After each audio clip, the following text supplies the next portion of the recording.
दोस्तों नमस्कार, मैं दीपक गौतम एक बार फिर से आप सभी के समक्ष हाजिर हूँ। आज का टॉपिक है हॉन्टेड हाउस।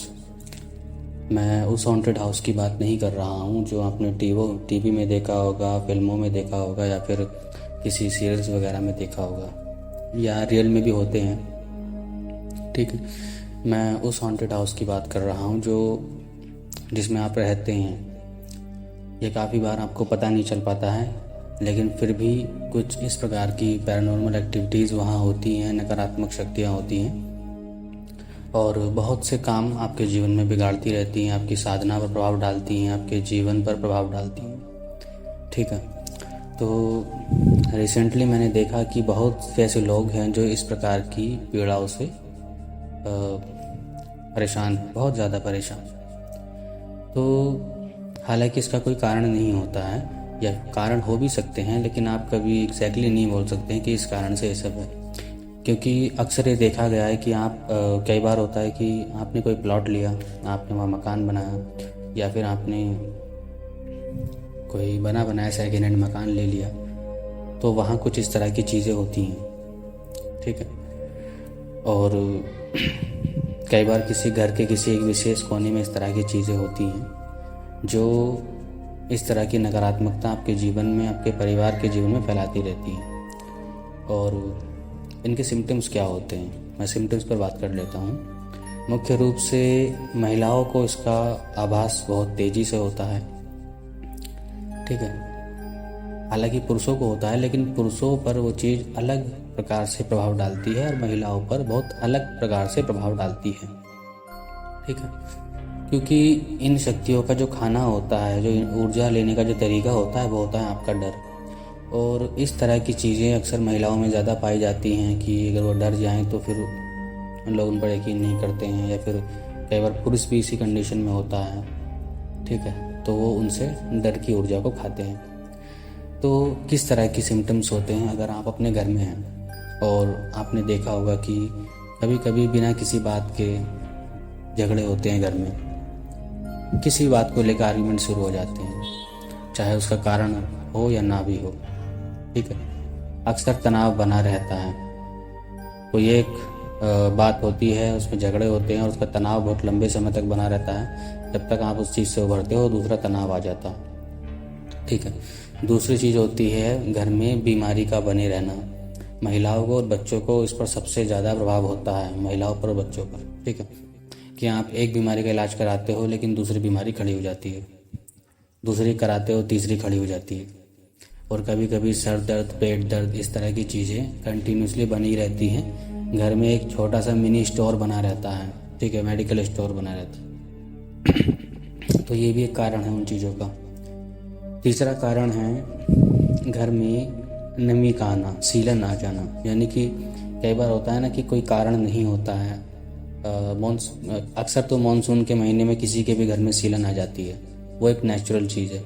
बट कभी होता है कि मानसून का महीना नहीं भी है फिर भी घर में सीलन आ जाती है। आप कितना भी उसका उपाय करा लीजिए लेकिन वो सीलन आ ही जाती है। तो ये भी एक कारण होता है कि उस घर में नकारात्मक शक्तियाँ हैं। चौथा कारण होता है स्मेल का आना। कभी आपने देखा होगा कि अचानक एक अजीब सी स्मेल आने लगती है, और मुख्य रूप से चीज़ें महिलाओं को होती हैं। अचानक से स्मेल आती है, अचानक से वो खत्म भी हो जाती है। तो इस तरह की चीज़ें भी संकेत देती हैं कि आपके घर में नकारात्मक शक्ति है। और पुरुष के स्तर पर क्या होता है कि वो कुछ भी सोच ले, कुछ भी जीवन में आगे बढ़ने की कोशिश करे, क्योंकि देखिए महिलाओं का और पुरुष का अपना अपना अलग अलग स्तर होता है। महिलाएं जो अपने जीवन को समृद्धि की ओर लेकर चलती हैं तो अपने गृहस्थ जीवन को लेकर चलती हैं, लेकिन पुरुष क्या करता है, पुरुष चाहता है कि वो ज़्यादा से ज़्यादा पैसा कमाए, ज़्यादा से ज़्यादा नाम कमाए, ज़्यादा से ज़्यादा इज्जत कमाए। तो उसको लेकर जितना भी वो सोचता है, करना चाहता है, वो कभी कर नहीं पाता है। उसके सारे काम फेल हो जाते हैं, चाहे वो कितने भी सटीक काम क्यों ना हो। मतलब एक होता है ना कि एक व्यक्ति सारे काम जानता है लेकिन सारे काम उसके फेल हो जाएं, तब आप समझ लीजिए कि आप किसी ऐसी शक्तियों के चपेट में आ चुके हैं जो आपके लिए सही नहीं है। ठीक है, और कई बार क्या होता है कि पुरुष व्यसन में उलझ जाता है। बहुत ज़्यादा भोग करने लगता है, बहुत ज़्यादा शराब पीने लगता है, मांस मदिरा का सेवन करने लगता है, सिगरेट पीने लगता है। तो ये भी एक कारण होता है कि वो पुरुष को ये मालूम नहीं होता कि मैं ये क्यों कर रहा हूँ, उसको लगता है कि मैं शांति के लिए कर रहा हूँ, लेकिन दरअसल इस प्रकार की शक्तियाँ उसको उकसाती हैं इस तरह की चीज़ें करने के लिए, ताकि उसे दुख हो, उसे चीज़ें हों और वो उससे उसकी ऊर्जा लेते रहें। ठीक है, ये भी एक कारण होता है। और जो कुछ और हैवी कारण होते हैं वो ये होते हैं कि आप घर में कभी कभी शैडो का दिखना, अचानक से किसी को लगा कि वो सो रही हैं और अचानक से दरवाजे के पास से कोई व्यक्ति, कोई शैडो टाइप की चीज़ निकल कर चली गई। अक्सर ये भी महिलाओं को बहुत ज़्यादा दिखाई देती हैं, तो ये भी एक कारण है। ठीक है, कई बार हमें लगता है कि वो भ्रम होगा। चलो, एक बार भ्रम हो सकता है, 2 बार भ्रम हो सकता है, लेकिन हमेशा भ्रम नहीं होते हैं। और भ्रम सिर्फ तब होते हैं जब इंसान मानसिक पेशेंट होता है, किसी मतलब जिसे होता है कि एकदम ठीक ठाक व्यक्ति को इस तरह के भ्रम नहीं होते हैं। 1 बार 2 बार बात अलग है, बट हमेशा भ्रम होना और बिना किसी रीज़न के भ्रम होना। कई बार क्या होता है कि आप किसी ऐसी ट्रेजेडी से गुजरे हो जहाँ पर एक मानसिक स्तर पर इंसान बहुत ज़्यादा हर्ट हो जाता है, परेशान हो जाता है, तब ऐसी चीज़ों का होना, चलो उसको भ्रम की श्रेणी में गिना जा सकता है। लेकिन जब ऐसी चीज़ें नहीं भी हुई हैं फिर भी इस तरह के अनुभव हो रहे हैं, तो इसका मतलब उस घर में नकारात्मक शक्तियाँ हैं। और भी कुछ सिम्टम्स होते हैं, जैसे घर में अचानक से इलेक्ट्रिसिटी की चीज़ें खराब हो जाना, क्योंकि ये चीज़ें इलेक्ट्रिसिटी पर एक बड़ा प्रभाव डालती हैं। ठीक है, खराब हो जाना, घर में ट्यूबलाइट लगी है उसका खराब हो जाना, फट जाना, या और भी बहुत सी चीज़ें होती हैं, तो ये भी एक कारण है। और ये भी एक कारण होता है कि कई बार आप सो रहे हैं और अचानक से ऐसा होता है कि छत पर कोई कूद गया है या किसी ने गेट खटखटाया है, इस तरह के अनुभव होते हैं। तो ये सभी अनुभव होते हैं किसी एक घर में नकारात्मक शक्तियों के। अब ये नकारात्मक शक्ति कौन सी हो सकती है?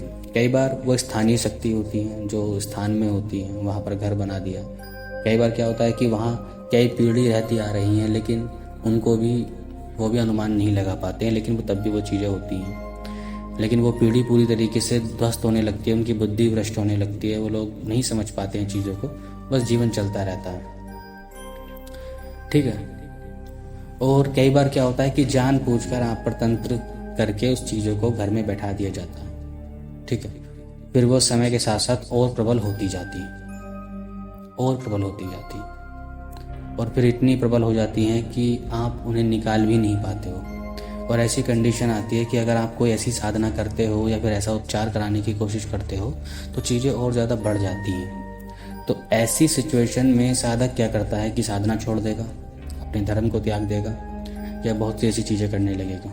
उसे लगता है कि ये सब करने से कुछ नहीं हो रहा है, मुझे आराम नहीं हो रहा है। एक तो इलाज करने वाले लोग नाम मात्र को रहे हैं इस तरह की चीज़ों का। दूसरी चीज़, कोई मिल भी जाए तो जब चीज़ें इंटेंस हो जाती हैं तो फिर व्यक्ति थोड़ा डर जाता है, घबरा जाता है, वो नहीं करवाता है। उसे लगता है कि चलो जैसा भी चल रहा है ठीक चल रहा है, बट उस तरह नहीं हो रहा, ठीक है। तो अब वो व्यक्ति कितना भी सोचे कि उस घर से बाहर निकल जाए, उसको बेच डाले, सेल कर दे, कुछ भी कर, लेकिन वो ये कर ही नहीं पाता, और एक बहुत लंबा टाइम पीरियड गुजर जाता है इन चीज़ों में। धीरे धीरे कितना समय हो कोई पता नहीं चलता। कई बार क्या होता है कि उसी घर से हर 5-10 साल में एक जवान व्यक्ति की मृत्यु होने लगती है, और ये एक ग्राफ चलता ही रहता है, लंबे समय तक चलता ही रहता है। ये भी सिम्टम्स होते हैं। तो ये जो मैंने सिम्टम्स आपको बताए हैं ये बेसिक लेवल के होते हैं, कुछ बेसिक लेवल के होते हैं, कुछ हाई लेवल के होते हैं। ठीक है, लास्ट में जो भी मैंने सिम्टम्स बताए वो हाई लेवल पर होते हैं, जहाँ पर नेगेटिविटी इतनी ज़्यादा हो जाती है कि पूरा घर नकारात्मकता से घिर जाता है, जहाँ पर प्रेजेंस फील होने लगती है। ठीक है, और ऐसे घर में जो भी आध्यात्मिक व्यक्ति आध्यात्मिक एक्टिविटी करता है तो उसको लाभ नहीं मिलता है, मिलेगा ही नहीं। दूसरी चीज़ कि वो हमेशा एक भ्रम में रहता है कि मैं कौन सी साधना करूं, कैसे करूं, इसको छोड़ूं, उसको करूं, क्योंकि वो शक्तियां आपके मानसिक स्तर पर खेलती हैं। अब जो इंसान मानसिक स्तर पर किसी का गुलाम होता जा रहा है, किसी का अधीन होता जा रहा है, उसको पता भी नहीं है, तो फिर वो करेगा क्या? कुछ नहीं कर पाता है। तो ऐसे बहुत से कारण हैं जो मैंने बताए हैं, लगभग ये कारण हैं जिनके वजह से आप ये समझ सकते हैं कि घर में कुछ पैरानॉर्मल एक्टिविटीज़ होती हैं या फिर कुछ नकारात्मक शक्तियाँ हैं, तंत्र है बाधा। और एक चीज़ कि जब तक तंत्र को काटा नहीं जाएगा तब तक वो समय के अकॉर्डिंग इंटेंस होता जाता है, उसकी शक्तियाँ बढ़ती जाती हैं। ठीक है, ये भी होता है क्योंकि हम भी नकारात्मकता की वजह से उसको बल दे रहे होते हैं, क्योंकि हमारे अंदर शक्ति है, हमारे अंदर इन्फिनाइट ऊर्जा है। अब हम उस ऊर्जा को अगर सकारात्मक तरीके से चलते हैं तो हम पूरे घर को मंदिर बना सकते हैं। अगर हम नकारात्मक हमारी बुद्धि या फिर हमारी नकारात्मक हमारी कार्य प्रणाली होने लगती है तो हम उन्हीं चीज़ों को शक्ति देने लगते हैं। तो लगभग इस प्रकार के सिम्टम्स होते हैं जिससे आप पता लगा सकते हैं कि भाई हमारे घर में प्रॉब्लम एक्चुअल में क्या है। कई बार ये भी होता है कि घर के वास्तु के वजह से वहाँ पर जिस व्यक्ति की मृत्यु होती है वो उस ट्रैप में फंस जाता है। जी हाँ, वास्तु की वजह से भी आत्माएं ट्रैप में फंस जाती हैं, ये भी कारण होता है। तो कारण बहुत से हैं, कारण बहुत हो सकते हैं, लेकिन जब तक आप इसका निदान नहीं करेंगे ना तो आप स्पिरिचुअल लेवल पर आगे बढ़ पाएंगे, ना ही आप भौतिक लेवल पर आगे बढ़ पाएंगे। और एक समय आपका ऐसे चलता चला जाएगा, कई बार व्यक्ति का पूरा जीवन चला जाता है और चला ही जाता है। जवानी से बूढ़ा होता है, बूढ़ा होकर खत्म हो जाता है, उसको मालूम नहीं होता मेरे साथ हुआ क्या, और फिर वो भी उस ट्रैप में फंस करके वहीं रह जाता है। तो बहुत सावधानी से बचना पड़ता है इन चीज़ों से।